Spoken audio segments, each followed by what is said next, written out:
Masque, tuba, palme, combinaison, c'est l'équipement standard pour de la plongée sous-marine.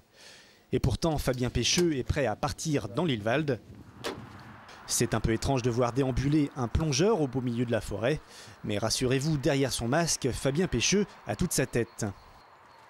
C'est sûr que si je croise un pêcheur, un chasseur ou même un daim, il risque d'être surpris, effectivement. Maintenant, il faut mettre les moyens qu'il faut pour y arriver. Si on veut aller faire des images dans les cours d'eau, Caméra étanche à la main, le vidéaste recherche l'endroit où il va pouvoir plonger. 2 conditions sont nécessaires à la prise de vue. Une eau claire et suffisamment profonde pour pouvoir nager. Fabien veille également à perturber le moins possible le milieu dans lequel il s'introduit.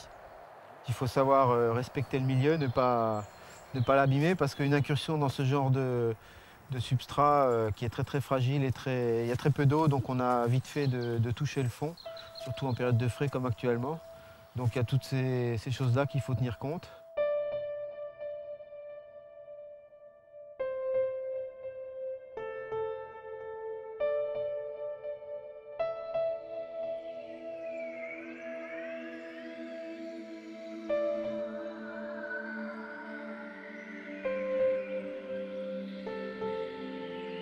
Les eaux de l'Ilvalde regorgent de trésors mis en valeur par les images de Fabien Pêcheux.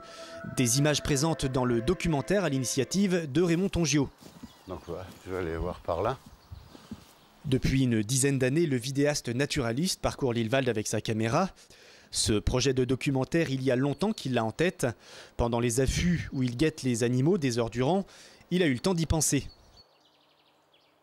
Chaque fois que je filmais des images, chaque fois que j'étais dans la nature et que je voyais des choses, la trame de mon film petit à petit se construisait dans ma tête et je savais qu'un jour je voudrais faire un grand projet sur l'Ilvalde tout au courant de l'année. 10 ans d'images vidéo plus tard, il est temps de concrétiser ce documentaire proposé à la ville de Sélestat.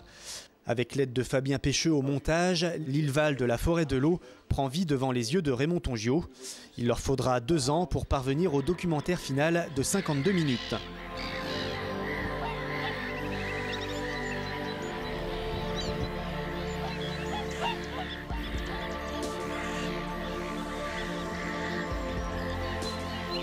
Le DVD est en vente pour 13 € à l'Office du tourisme de Sélestat et dans quelques commerces. Une vente au profit de l'association DEO qui vient en aide aux enfants orphelins du Togo.